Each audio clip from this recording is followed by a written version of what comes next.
जब तक मैं इस कुर्सी पर हूँ, मैं प्रदेश के लोगों की आवाज़ को और मेरे विभाग के संबंधित लोगों की आवाज़ को बेबाकी से और निष्पक्षता से उठाता रहूँगा। जो चीज़ें लोग कह रहे हैं उसको सुनकर उसको अमली जामा बनाना ये हमारा दायित्व बनता है, इसीलिए मैंने इसको उठाया। अगर इसमें कुछ अधिकारियों को बुरा भी लगा हो तो लगा हो, मुझे फ़र्क नहीं पड़ता है, मगर हम सही का समर्थन और गलत का विरोध करते रहेंगे। पिछली बारी भाजपा की सरकार थी, उस समय हमारे पास भी संख्या बल था, हम चाहते हम भी कंटेस्ट करा सकते थे, मगर as a mark of respect हमने जेपी नड्डा जी को जो है वो अनकंटेस्टेड रूप से उनको हमने राज्यसभा के अंदर भिजवाया। तो यही प्रथा को भाजपा को भी जिंदा रखना चाहिए था। देखिए, हमारे लिए तो सब बराबर है। ये ज़रूर है कि जिनकी भावनात्मक रूप से हमारे परिवार के साथ जो लोग जुड़े हैं जी, उनकी हितों की रक्षा करना हमारा दायित्व है, जिसके लिए मैं पूरी मजबूती से प्रयास करता भी हूँ और आगे भी करता रहूँगा। देखिए, हॉली लॉज को स्ट्रॉन्ग होने की आवश्यकता नहीं है, इसमें कोई मैस्कुलिनिटी की बात नहीं है। हॉली लॉज को विनम्र होने की आवश्यकता है और हॉली लॉज हमेशा, चाहे वो पक्ष में है चाहे विपक्ष में है, प्रदेश की जनता के साथ के लिए खुला है जी। हो सकता है कि मैं कभी गलत भी हूँ, मैं ये नहीं कह रहा हूँ कि हर चीज़ में विक्रमादित्य सिंह सही है, मैं भी गलत हो सकता हूँ, मगर जो हमारी प्रिंसिपल्स है लाइफ में या जो हमारे लिए राष्ट्र हित की बातें हैं, प्रदेश हित की बातें हैं, उस पर मैं कभी भी कॉम्प्रोमाइज़ नहीं करूँगा। ये सीख मुझे मेरे पिताजी ने स्वर्गीय वीरभद्र सिंह जी ने दी है। पार्टी लाइन में पार्टी का कर्मठ सिपाही हूँ जी, पार्टी का सच्चा सिपाही हूँ जी, मगर पार्टी कहीं ये नहीं कहती है कि आप सही का समर्थन ना करें। Hello and welcome to First Verdict Media. I am Neha Dhaman and you all are watching First Verdict's interview series To The Point. So ladies and gentlemen, today to have this To The Point discussion, we have with us PWD Minister of the State Vikramaditya Singh. Vikramaditya जी, बहुत बहुत स्वागत है आपका First Verdict पर। बहुत बहुत धन्यवाद आपका, thank you. Thank you so much for having us here. सबसे पहले तो मैं आपसे जो पूछना चाहूँगी वो यही है कि लेटेस्ट अभी एक पोस्ट आपका 1-2 दिन पहले आया है, बजट के बाद आया है, जिसमें आपने कहा है कि कुछ वर्गों का जिक्र जो है इस बजट में नहीं हो पाया है और कुछ अधिकारियों की अनदेखी या लापरवाही की वजह से ये जिक्र जो है नहीं हुआ है। तो सबसे पहले यही जानना चाहूँगी कि किस वर्ग की आप बात कर रहे हैं और किन अधिकारियों की ये लापरवाही थी। देखिए, सबसे पहले तो मैं ये कहना चाहूँगा कि जो बजट आया है और माननीय मुख्यमंत्री जी ने पेश किया है, एक बहुत ही अच्छा बजट और होलिस्टिक बजट है, जिसमें प्रदेश के हर वर्ग का, चाहे जो हमारे सबसे महत्वपूर्ण हमारे कर्मचारी हैं, उनका बहुत लंबे समय से जो डियरेंस अलाउंसेस उनको नहीं दिए गए थे उसको देने की बात की गई है। आपकी लीव इनकैशमेंट देने की बात की गई है। हमारे बागवानों के लिए बहुत लंबे समय से जो एक डिमांड आपकी जो है यूनिवर्सल कार्टन की थी, उसको देने की बात की गई है। और वैसे ही हमारे जो पशुपालक है उनके लिए स्कीम्स है, युवाओं के लिए स्कीम्स है। तो होलिस्टिक बजट है, मगर ये ज़रूर था कि कुछ मुझे ऐसे चीज़ें लगे जो जिसका जिक्र होना चाहिए था। और जब मैंने बजट के बाद अधिकारियों से इस बारे में चर्चा करी और मुख्यमंत्री जी से चर्चा करी, तो उन्होंने कहा कि इनएडवर्टेंटली ये चीज़ें छूट गई है। तो मैंने उनसे ये अपना उसमें रोष भी जताया कि जब आप बजट को पेश कर रहे हैं, मुख्यमंत्री जी द्वारा इतना महत्वपूर्ण बजट है, बजट डॉक्यूमेंट को ऑन द हाउस में ले कर रहे हैं, तो उसमें सब चीज़ों को रखना ज़रूरी है। वैसे ही मेरे डिपार्टमेंट के कुछ मल्टीटास्क वर्कर्स हैं प्रदेश के अंदर, लोक निर्माण विभाग के करीबन 4800 ऐसे लोग हैं जिन्होंने बहुत अच्छा काम पूरे आपदा के समय में भी किया, दिन रात वो काम कर रहे हैं। उनकी जो उनका जो मानदेय बढ़ाना था वो इस बजट में उसका कोई मेंशन नहीं था। इसके अलावा जो हमारे रिक्रूटमेंट चली हुई है, चाहे वो एसएमसी की जो पॉलिसी बननी है उसके बारे में है, चाहे हमारे जेओआईटी की भर्तियां हो रही है उसका मसला चला हुआ है।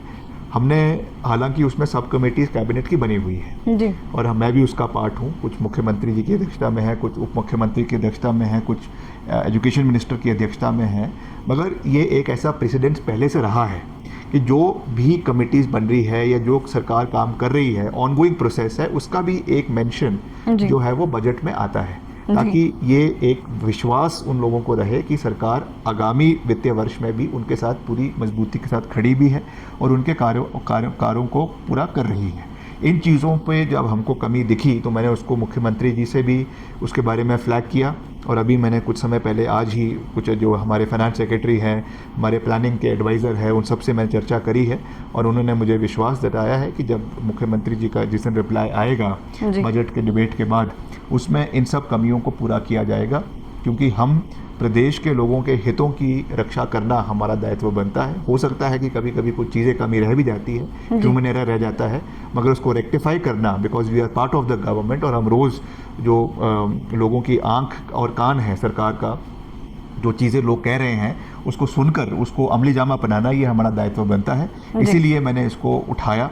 अगर इसमें कुछ अधिकारियों को बुरा भी लगा हो तो लगा हो, मुझे फ़र्क नहीं पड़ता है, मगर हम सही का समर्थन और गलत का विरोध करते रहेंगे। जी, ये नाराज़गी जो आपकी है ये मेरी नाराज़गी नहीं है, ये मेरा कोई पर्सनल एजेंडा नहीं है। जो हमारे विभाग में इतने लोग कार्य कर रहे हैं, उनकी रक्षा करना, उनकी हितों की रक्षा करना एज द डिपार्टमेंट्स हेड, ये मेरी रिस्पॉन्सिबिलिटी बनती है। If I am not doing that, और if I am not being able to do it, then I am failing in my capacity. इसलिए मुझे उनके हितों की रक्षा करनी है, उनके लिए लड़ाई लड़नी है। जब तक मैं इस कुर्सी पर हूँ, मैं प्रदेश के लोगों की आवाज़ को और मेरे विभाग के संबंधित लोगों की आवाज़ को बेबाकी से और निष्पक्षता से उठाता रहूँगा।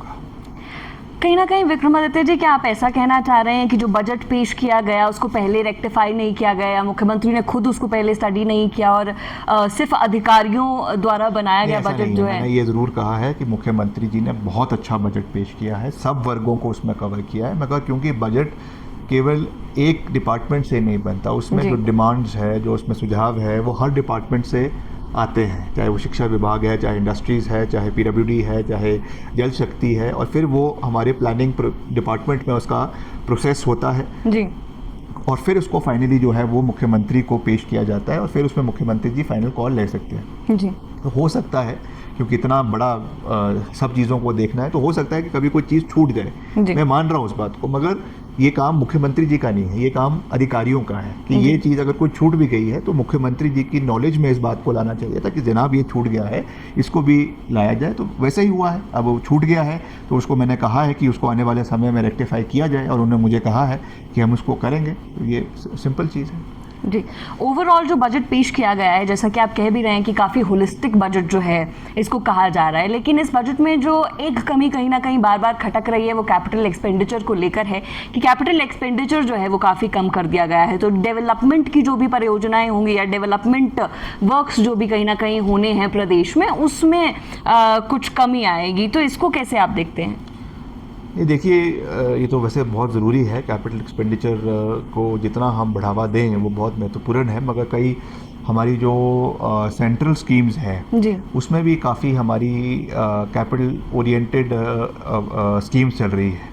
जैसे हमारे पीडब्ल्यूडी में है, सीआरएफ का बजट आता है और पीएमजेएसवाई का बजट आता है, वो पर्टिकुलरली कैपिटल एक्सपेंडिचर के लिए ही है, और वैसे और स्कीम्स भी चलाई जाती है, मगर अभी तक मैंने उसको उस एंगल से मैंने स्टडी नहीं किया है, क्योंकि क्यों सरकार की कुछ उसमें मजबूरियां नहीं होगी, क्योंकि हमारा बहुत सा ओवरड्राफ्ट है, बहुत से हमारा देनदारी हमारी सैलरीज़ में है, पेंशन्स में है, जो हमने और वादे किए हैं उसके लिए है, सोशल सिक्योरिटी पेंशन्स के लिए है, और साथ ही साथ हमने अभी युवाओं के लिए भी एक रोज़गार स्कीम निकाली है, उसके लिए भी है। तो शायद उस एंगल से थोड़ा सा रेवेन्यू एक्सपेंडिचर कम, कैपिटल एक्सपेंडिचर कम हुआ होगा, बट अगर उसको हम टोटलिटी में देखें, अगर एक रुपए का हर किस तरीके से उसका एक्सपेंडिचर किया जा रहा है, हर पैसे का, तो निश्चित तौर से उसको जस्टिफाई किया जा सकेगा। मैं उसको जब स्टडी करूंगा इन ड्यू कोर्स, इस पूरे विषय के ऊपर मैं विधानसभा के अंदर भी बोलूँगा, जो गवर्नर एड्रेस हुआ है, तो सॉरी जो बजट हुआ है, तो उसमें हर चीज़ के ऊपर हम बोलेंगे। अगर लगेगा कुछ कमी है, उस विषय को हम मुख्यमंत्री जी के समक्ष पूरी मजबूती से उठाएंगे भी।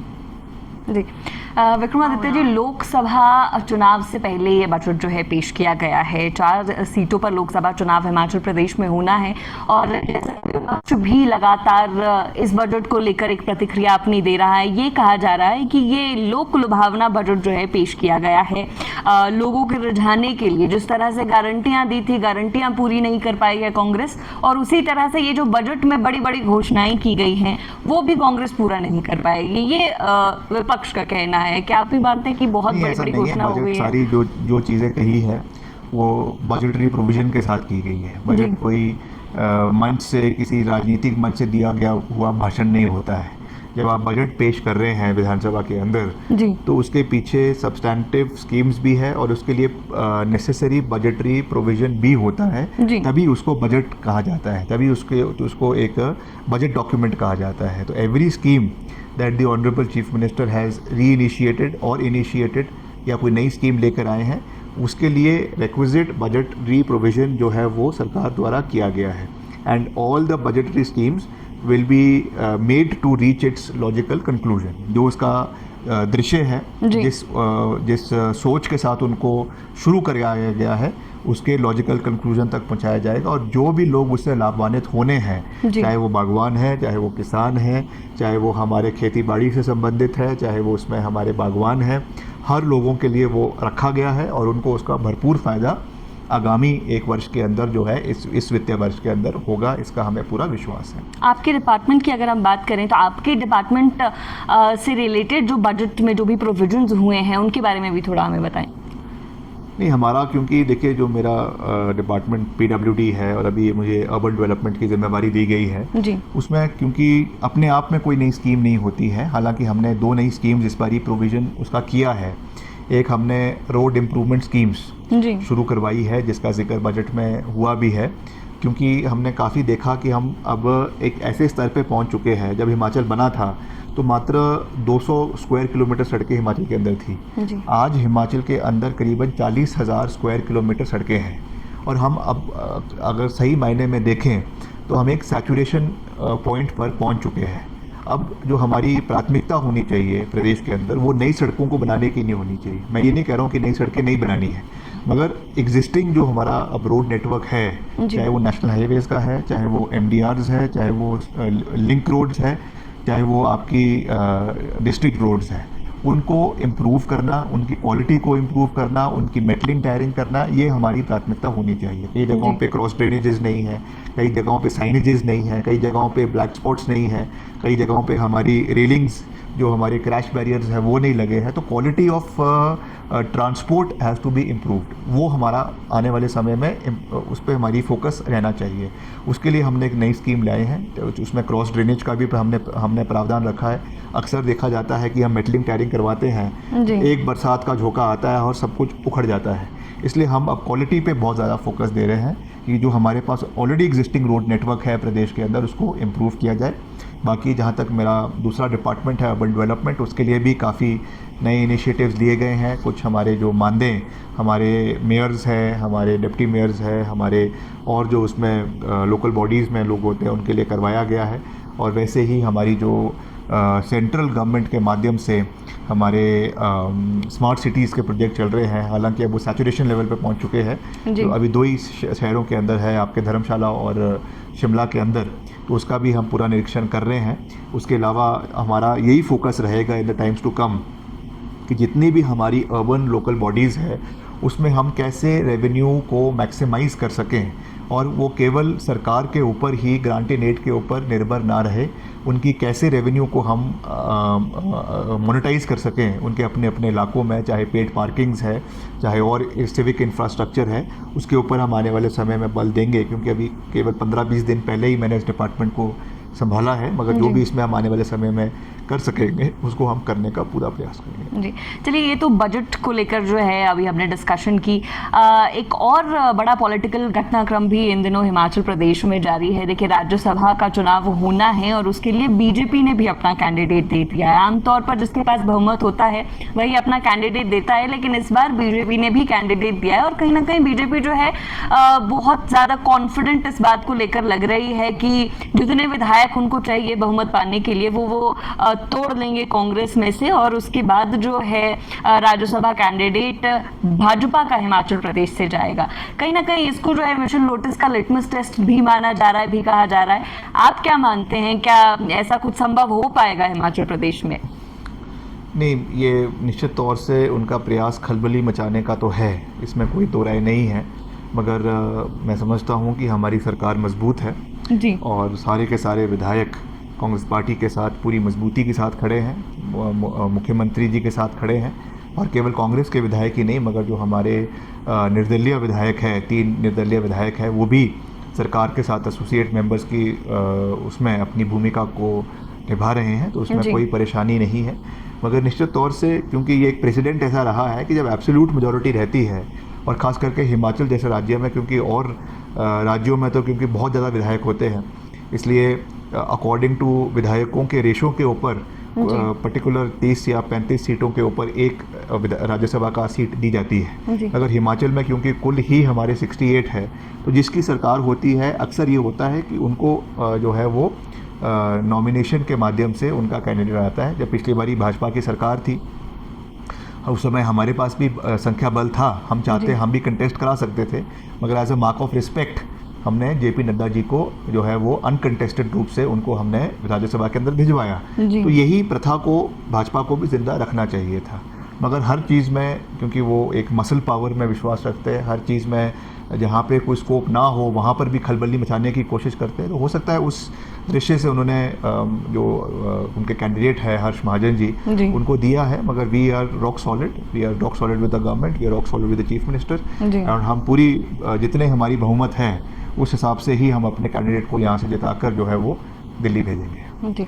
आपने कहा कि सरकार जो है वो मजबूती के साथ एकजुट होकर खड़ी है, लेकिन जो दिखाई देता है और सर्वविदित भी है, जैसा कि देख रही है प्रदेश की जनता भी, हम भी देख रहे हैं कि नाराजगी जो है पर्याप्त है।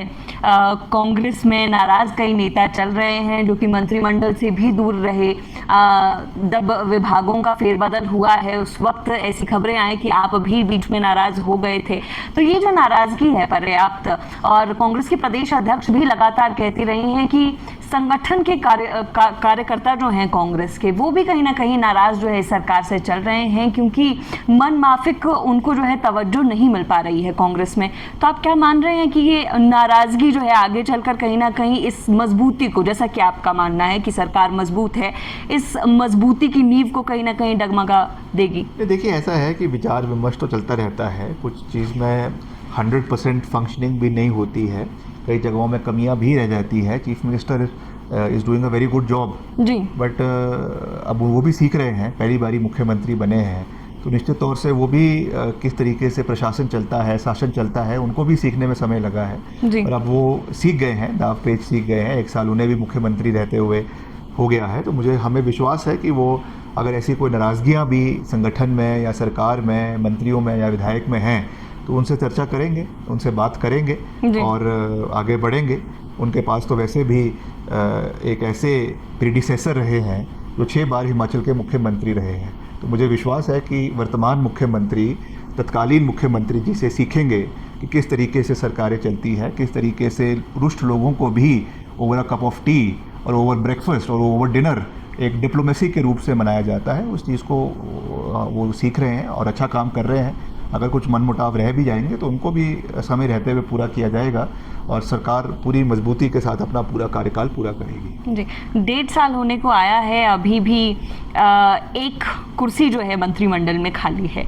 तो 1.5 साल तो बीत गया, 5 साल का कुल टेन्योर है। ये जो आप कह रहे हैं कि कप ऑफ टी पर सुलझा लेना चाहिए मसला, तो ये कप ऑफ टी और ब्रेकफास्ट का कब तक उम्मीदें लगाकर बैठे, कब तक हो पाएगा? देखिए, तो मुख्यमंत्री इसका जवाब दे सकते हैं, क्योंकि उन्हीं का विशेष अधिकार है कब किसी को कैबिनेट में रखना है, कब हटाना है, कब लाना है। जी। ये तो मुख्यमंत्री तय करते हैं हाईकमांड के साथ चर्चा करके। तो उसके बारे में मेरा कुछ कहना मैं समझता हूँ सही नहीं रहेगा, मगर हर चीज़ का समय ज़रूर होता है। जी। तो समय रहते हुए मुख्यमंत्री फैसला ले ले तो अच्छी बात रहेगी, प्रदेश के लिए अच्छी बात रहेगी, सरकार के लिए अच्छी बात रहेगी। देखिए विक्रमादित्य जी, जो पॉलिटिकल सिनेरियो हिमाचल प्रदेश में बना हुआ है, खुलकर अगर उस पर बात करें तो देखने को मिलता है कि पॉलिटिकल जो फैक्शंस हैं कहीं ना कहीं, खास तौर पर जो लोग हॉली लॉज से जुड़े हुए रहे हैं, जैसे कि आपने बात भी की पूर्व मुख्यमंत्री की, अभी खास तौर पर हॉली लॉज से जुड़े हुए जो लोग रहे हैं, वीरभद्र सिंह जी से जुड़े हुए जो लोग रहे हैं, कहीं ना कहीं ऐसा माना गया है कि उनकी अनदेखी ही हुई है। आप ज़रूर मंत्रिमंडल में शामिल हो चुके हैं, लेकिन उसके अलावा हॉली लॉज खेमे के जो लोग थे, अगर साफ तौर पर कहूँ तो कहीं ना कहीं उनकी जो है सरकार से दूरी अभी भी मानी जाती है। क्या आप उन लोगों के लिए स्टैंड ले रहे हैं जैसे कि आपके पिताजी पूर्व मुख्यमंत्री प्रदेश के वीरभद्र सिंह लेते थे, क्योंकि जो उनके लोग थे, जैसे कि वो खुलकर कहते थे, उनके लोग जो थे उनके लिए वो स्टैंड लेते थे, क्या आप भी वैसे ही अपने लोगों के लिए स्टैंड लेते हैं? देखिए, हमारे लिए तो सब बराबर है। ये ज़रूर है कि जिनकी भावनात्मक रूप से हमारे परिवार के साथ जो लोग जुड़े हैं, जी उनकी हितों की रक्षा करना हमारा दायित्व है, जिसके लिए मैं पूरी मजबूती से प्रयास करता भी हूँ और आगे भी करता रहूँगा। अभी तो मेरा राजनीतिक सफ़र शुरू ही हुआ है जी और अभी प्रभु राम के आशीर्वाद से लंबा सफ़र रहेगा। उसमें ये हो सकता है कि उतराव भी आएंगे, चढ़ाव भी आएंगे, अच्छे दिन भी आएंगे, बुरे दिन भी आएंगे, मगर सीखने को हमें बहुत कुछ मिला है। मगर हम लगातार प्रयास करते रहेंगे और प्रदेश के हर क्षेत्र के लोगों की, हर इलाके के लोगों की आवाज़ को मजबूती से उठाना हमारा कार्य भी है, उसको पूरा करना हमारा कार्य भी है। वीरभद्र सिंह जी केवल एक ज़िले के या एक इलाके के नेता नहीं थे, वो जी। हिमाचल के हर कोने के लिए बराबर सोचते थे और वो उनको आगे ले जाने का हमेशा काम भी करते थे। उसी तरीके से हम भी प्रयास कर रहे हैं। हो सकता है कि अभी जो एक लिमिटेड कैपेसिटी हमारी है, जी। उसमें जितना हम कर सकते हैं करते रहेंगे, मगर आने वाले समय में और मजबूती से उसमें कार्य करेंगे। जितना हो सकता है वो करेंगे, ये मैं पूरी मजबूती से कह सकता हूँ। देखिए, जो नेता मंत्रिमंडल से दूर है और नाराज चल रहे हैं, जैसे कि सुधीर शर्मा जी, राजेंद्र राणा जी, सुधीर शर्मा जी ये कह भी चुके हैं कि शायद हमें हॉली लॉज के करीबी होने का खामियाजा जो है भुगतना पड़ा है, इसलिए हम अब तक मंत्रिमंडल से दूर है। इस पर आप क्या कहेंगे? नहीं, ऐसा नहीं है कि हॉली लॉज से जो नज़दीक थे उनमें से कोई भी मंत्री नहीं बना है। जगत सिंह नेगी हॉली लॉज के बहुत करीबी थे और हैं, आज भी है। चंद्र कुमार जी बहुत नज़दीकी थे और भी सब, हर्षवर्धन जी थे, वो भी बहुत नज़दीकी थे। तो सभी जो आज की कैबिनेट में लोग हैं, अधिकतर तो वही है जो मुकेश अग्निहोत्री जी थे, वो भी वीरभद्र सिंह जी के सबसे बड़े सिपा सलाहकार थे, तो वो भी आज डिप्टी चीफ मिनिस्टर। तो ऐसा तो नहीं है कि कोई भी नहीं थे और मुख्यमंत्री जी के भी अच्छे रिश्ते वीरभद्र सिंह जी के साथ रहे। ठीक है, कुछ इश्यूज़ पे बात भी रही है, पर वैसा होता भी है, अक्सर पॉलिटिक्स में रहता है। तो इस तरीके का कोई वो नहीं है। पर ये तो जैसा मैंने कहा, मुख्यमंत्री जी का प्रेरोगेटिव है, किसको बनाना है किसको नहीं बनाना है, तो उस तरीके से हम इसको देखते हैं। हॉली लॉज जो एक छवि थी जिस तरह की जब वीरभद्र सिंह जी थे, हॉली लॉज एक स्ट्रॉन्ग फैक्शन माना जाता था हिमाचल प्रदेश में, क्या आप भी आप मानते हैं उतना ही स्ट्रॉन्ग हॉली लॉज है? देखिए, हॉली लॉज को स्ट्रॉन्ग होने की आवश्यकता नहीं है, कोई इसमें कोई मैस्कुलिनिटी की बात नहीं है। हॉली लॉज को विनम्र होने की आवश्यकता है और हॉली लॉज हमेशा, चाहे वो पक्ष में है चाहे विपक्ष में है, प्रदेश की जनता के साथ के लिए खुला है जी कि उनके हमारे दरवाजे हमेशा खुले हैं। आज भी सैकड़ों लोग रोज़ सुबह हमारे दफ्तर आने से पहले या विधानसभा जाने से पहले हमको घर पे मिलते हैं। हम उनके लिए जो कर सके वो करने का पूरा प्रयास करते हैं और एक आस्था का प्रतीक उसको वीरभद्र सिंह जी ने बनाया है उस घर को, तो उसको, उस आस्था को ज़िंदा रखना और बनाए रखना ये हमारा दायित्व है, हमारी जिम्मेवारी है। जैसे मैंने कहा कि जो हमारे लिमिटेड संसाधन हैं एट द मोमेंट, उसमें हम जितना कर सकते हैं हम कर रहे हैं। आने वाले समय में उसमें और मजबूती से उस पर कार्य करने का प्रयास करेंगे। जी, यही मैं जानना चाह रही थी कि इज हॉली लॉज यूनाइटेड। चलिए, ये भी एक बात हो गई। इसके अलावा अगर हम अभी बात करते हैं जो बजट पेश किया गया या जो राज्यसभा में, से पहले बात करना चाहूँगी, देखिए जो राज्यसभा में कैंडिडेट पेश किया गया, क्योंकि अपने लोगों की आप बात कर रहे हैं, तो हर्ष महाजन जी जो हैं भारतीय जनता पार्टी की तरफ से कैंडिडेट है। हर्ष महाजन जी को वीरभद्र सिंह जी का हनुमान कहा जाता था, तो उनका कैंडिडेट होना, पहले तो उनका बीजेपी में जाना और फिर अब उनका राज्यसभा कैंडिडेट होना, वो भी लगातार यही कह रहे हैं कि सभी दोस्त हैं उनके कांग्रेस पार्टी में और वो दिल से वोट करेंगे और उसके बाद जो है उनके साथ जाएंगे। क्या आप ऐसा कुछ मानते हैं? अब देखिए, वो तो कैंडिडेट है जी, और कैंडिडेट जीतने के लिए सब पैंतड़े अपनाता है, जी जी, तो वो भी वही कर रहे हैं। अब जहाँ तक उनकी वीरभद्र सिंह जी से नज़दीकियाँ थी, तो वीरभद्र सिंह जी तो सबके साथ नज़दीक थे। जी वो तो आम जन भी, अगर कोई प्रदेश का एक छोटा कार्यकर्ता भी वो कहता है कि मेरे सबसे ज़्यादा नज़दीक कोई था तो वीरभद्र सिंह जी थे, जी, तो वो तो उनका स्वभाव था। मगर वो अब आज कांग्रेस को छोड़कर भाजपा में गए हैं, भाजपा से प्रत्याशी बने हैं, अब प्रत्याशी के रूप में इस तरीके की बयानबाजी कर रहे हैं, उस पर मैं कोई टिकट टिप्पणी नहीं करना चाहूँगा। वो उनका अपना अधिकार क्षेत्र है, जीतने के लिए हर चीज़ का वो प्रयोग कर रहे हैं। मगर मैं ये कह सकता हूँ कि हमें अपने असूलों पर, अपने सिद्धांतों पर और जो हमने हमेशा एक स्टैंड रखा है उसके ऊपर खड़ा होना आवश्यक होता है और वही एक राजनेता की जो है वो असली पहचान होती है। जी, यूथ को लेकर मैं यहाँ पर आपसे बात करना चाहूँगी विक्रमादित्य जी। देखिए, युवा जो है वो लगातार प्रदर्शन हिमाचल प्रदेश में कर रहे हैं, कई रिजल्ट्स हैं जो पेंडिंग है। आप भी उन युवाओं से मिले हैं, आप भी उनसे मिलने गए हैं और लगातार आपसे भी सवाल कर रहे हैं। युवा जो हैं कई बार वो पूछ चुके हैं विक्रमादित्य जी कि आपने जो है उनसे वादे किए थे। मैं बड़े स्पष्ट तरीके से कहता हूँ, मैं तो परसों भी जब वो यहाँ पे प्रोटेस्ट कर रहे थे, मैं उस दिन भी उनसे सीधे रूप से मिलने गया। जी, मैं कोई छिपने में या कोई बात कुछ कहने में, करने में और कुछ और करने में विश्वास नहीं रखता हूँ। जी, तो मैंने हमेशा पूरी मजबूती से उनकी आवाज़ को उठाया है और हमने इस विषय को विधानसभा में भी उठाया है और विधानसभा के पहले चुनावों में भी उठाया है। आज JOAIT का मसला है, 118/817 का मसला है, उसमें मैंने ही इसको विधानसभा के अंदर भी उठाया और अभी पीछे कैबिनेट में भी उठाया और मुख्यमंत्री जी ने उसके बाद इसमें सब कमेटी बनाई और उप मुख्यमंत्री को उसका चेयरमैन बनाया है, मुझे उसका सदस्य बनाया है और मंत्रियों को भी उसमें डाला है और वहाँ पे हम इसको case by case in issues को सॉल्व करेंगे, क्योंकि इसमें कुछ ऐसे इश्यूज़ हैं जो हाई कोर्ट में पेंडिंग है, कुछ में ऐसे जिसमें सुप्रीम कोर्ट की रूलिंग आई है। जी। अब हम ऐसा कोई निर्णय एकदम आनन फानन में सरकार नहीं ले सकती, इसमें कल फिर से कोई उसमें जो कोई और पार्टी है वो कोर्ट चली जाएगी और पूरा प्रोसेस स्टे हो जाएगा। इसलिए इसमें लीगल ओपिनियन लेना बहुत आवश्यक है, इसलिए लॉ मिनिस्टर को भी उसमें डाला गया है या केस बाय केस हर चीज़ को देखा जाएगा। हम भी चाहते हैं कि जो ये जो प्रॉब्लम बनी हुई है और ये 4 साल की पुरानी प्रॉब्लम है, जयराम सिंह की सरकार की, बीजेपी सरकार की प्रॉब्लम है, उसको ठीक करना हमारा दायित्व है, मगर उसको हम केस बाय केस देखेंगे, जो उसमें किया जा सकता है, कैसे किया जा सकता है, उसकी लीगल हर्डल्स को पार करते हुए हम इनकी रिक्रूटमेंट को शुरू करेंगे। उसके लिए नया चयन आयोग मुख्यमंत्री जी ने बनाया है हमीरपुर में, वहाँ पे इसकी घोषणाएं शुरू करवाई जाएगी। मैं पूरी मजबूती से इस बात को कह सकता हूँ। जी, कब तक एक्सपेक्ट कर सकते हैं हम रिजल्ट? अब देखिए, पहली मीटिंग इसकी बहुत जल्दी हो जानी थी, मगर उप मुख्यमंत्री जी के घर में जो बड़ा क्षति हुई है उनके परिवार में, उसकी वजह से थोड़ा सा डिले हुआ है। अब जैसे ही वो वापस मौन से निकलेंगे और वापस अपने कार्यभार को संभालेंगे, उसके बाद हम तुरंत इसकी बैठक करेंगे और इस चीज़ को डिस्कस करेंगे। वैसे ही हमारे SMC अध्यापक है, हमारे कंप्यूटर टीचर्स हैं, उनकी बैठक भी हुई है, उसमें भी मैं मेंबर हूँ, शिक्षा मंत्री उसके अध्यक्ष है। उसमें भी हमने केस बाय केस उनको किया है, कैसे उनके मानदेय को बढ़ाना है, उनको at par with contractual employees लाना है, उस पर भी चर्चा चली हुई है और उनके भविष्य को सुरक्षित करने के लिए भी हम कार्य कर रहे हैं। वैसे ही इसकी बैठक भी करवाई जाएगी और इसका हल बहुत जल्दी निकाल दिया जाएगा। जी, चलिए, उम्मीद है कि जल्द ये हो पाए JOAIT और SMC टीचर्स को लेकर भी। विक्रमादित्य जी, जो लोग राम मंदिर गए हैं हिमाचल प्रदेश से कांग्रेस के नेता, उनमें से आप भी शामिल हैं, इसको लेकर भी हम आपसे जानना चाहेंगे कि राम मंदिर को आप किस तरह से देखते हैं और इस पर जिस तरह की पॉलिटिक्स कहीं ना कहीं हुई है उस पर आपके क्या विचार हैं?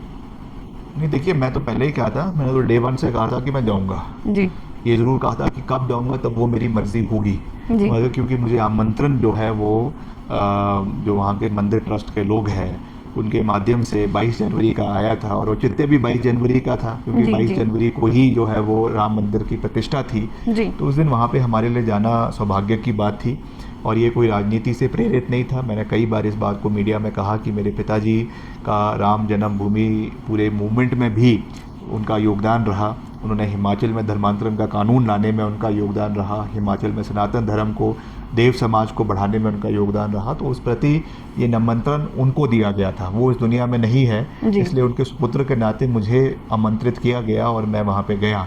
तो उसको राजनीतिक दृष्टिकोण से देखने की आवश्यकता नहीं है। ज़रूर उसमें कांग्रेस पार्टी ने भी ये कहा था, हमारे शीर्ष नेतृत्व ने, कि हम नहीं जाएंगे, मगर जो जाना चाहता है वो एक कांग्रेसी के रूप में नहीं, मगर एक व्यक्तिगत रूप के रूप में, सनातनी के रूप में वहाँ जा सकता है और उसी दायित्व के साथ हम वहाँ गए।